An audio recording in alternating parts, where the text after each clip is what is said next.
Bonjour les amis, le constat est accablant pour moi.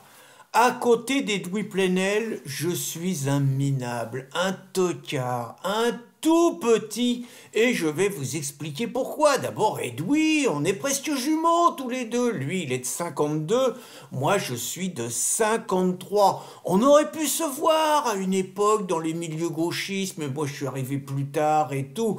Mais on aurait pu se croiser, on était dans la même organisation pendant une époque et tout. Puis j'aurais pu travailler avec Edoui, moi j'étais ouvrier du livre, et Edoui, il était rédacteur en chef au Monde. Si j'avais travaillé au Monde, j'aurais peut-être bouclé la page 1 avec mon copain Edoui et son cigare à côté, voyez. Bon, on s'est jamais croisé, hein. Je l'ai vu une fois, mais de loin, c'est tout, on s'est jamais causé, rien. Mais la question est pas là, je viens de lire dans la presse Edoui Plenel, au bout de 13 ans qu'il a créé Mediapart, Edoui Plenel y revend ses parts et il fait une plus-value de 2 millions d'euros. Punaise, 2 millions d'euros. Et naturellement, Edoui, qui est un vrai Parisien, donc il s'achète l'appartement de ses rêves, 2 millions d'euros, en plein Paris. Putain, 10 fois le prix de ma petite maison. Je veux dire, et pourtant, moi, j'ai créé Riposte Laïque avant qu'il ne crée Mediapart. Moi, ça fait bientôt 17 ans que j'ai créé Riposte Laïque. Mais bon, lui, il a réussi à se faire aider. Xavier Niel, des milliardaires qui ont craché au bassinet et tout. Nous, comme des idiots, on rentrait notre truc, on a tout fait tout seul, on s'est débrouillé tout seul, aucun soutien. On n'a jamais salarié personne. Lui, c'est un entrepreneur, c'est presque un Bolloré de gauche. Il en est à 40 ou 50, un truc extraordinaire. Hein. Il en est, c'est une réussite. Hein. Il en est à 40 ou 50 journalistes. Je sais pas s'il n'y a pas 200 000 abonnés ou 250 000. Plus gros truc derrière, plus gros journal internet derrière Le Monde et Le Figaro. Très franchement, une belle réussite. Hein. Nous, bon, c'est bien. Nous, on pleure pas. On a 50 000 visiteurs tous les jours. On crache pas dessus. Mais bon, on est des petits joueurs à côté, petits joueurs. Et puis surtout, Edoui, il est meilleur que nous. Il a saisi le bon filon. Il peut tout se permettre, Edoui. Vraiment, hein.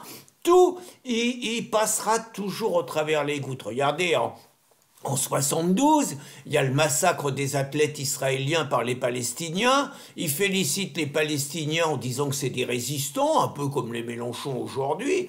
Je veux dire, ça ne l'a jamais éclaboussé. Il y a des mecs, s'ils avaient été classés, guillemets, extrême droite, facho, tout ça, ils s'en remettaient jamais d'un truc comme ça. Et d'où personne ne l'a jamais embêté là-dessus. Et puis, bon, après, quand même... Bon, belle carrière, faut reconnaître. Regardez, il a protégé Tariq Ramadan. Très franchement, personne l'embête là-dessus. Il a plutôt dégueulé sur Charlie Hebdo, expliqué que ce qui leur aurait arrivé, il l'avait bien cherché.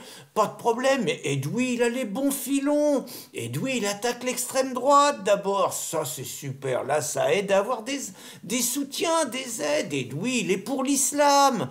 Il dit que l'islam, c'est une religion française, que c'est la religion des persécutés, la religion des pauvres. Il est pour l'immigration, parce que l'immigration, c'est une richesse. Et puis, je le soupçonne quand même de pas trop aimer la France. Mais c'est bien de pas aimer la France. C'est tendance, vous voyez. Sur le Covid, alors là, il a été excellent. Il n'a pas arrêté de dégueuler sur le professeur Raoult, sur Perron, de faire la promotion du vaccin. Je ne sais pas si Pfizer, ils ne l'ont pas arrosé. Hein. Il a été vraiment en première ligne pour allumer tous ceux qui posaient des mauvaises questions. Sur le climat, il est exemplaire. Sur le mondialisme, comme c'est un internationaliste, il est exemplaire, il est parfait. Et puis sur l'Union européenne, sur tout ça, il est toujours du bon côté. Vous voyez, alors que moi je suis un tocard, nous on est mauvais, on crée un truc en disant que l'islam c'est incompatible avec la France. On peut pas se faire des potes, c'est pas possible. On est contre l'immigration, on veut que ça s'arrête, on est même pour la remigration. Connerie, ça rapporte rien, ça, vous voyez. Bon, vous connaissez nos positions sur le climat. Bon, on est un peu sceptique, on est climato-sceptique. On était anti-covidiste. Bon, Et puis alors là, on aggrave notre cas, j'ai oublié de dire. Edoui, il est ukrainien, il est contre les Popov, voilà, il est du bon côté. C'est un vrai rebelle du système, vous voyez. Or que nous, en plus, on est plutôt pro-Popov. Edoui, il est pro-Palestinos. Ça aussi, ça paye. Nous, on est pro-israélien, on est pro-Popov et pro-israélien. Tous ceux qui sont le plus détestés. Donc...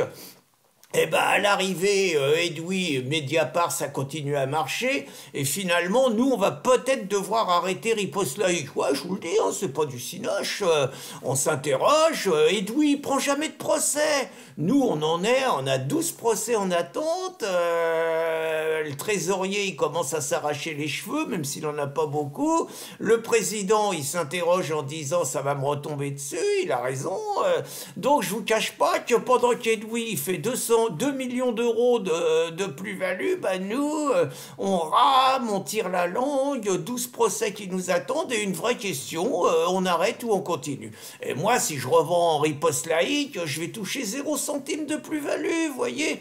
Donc vraiment, la conclusion, c'est que Edoui, c'est nettement un meilleur capitaliste que moi.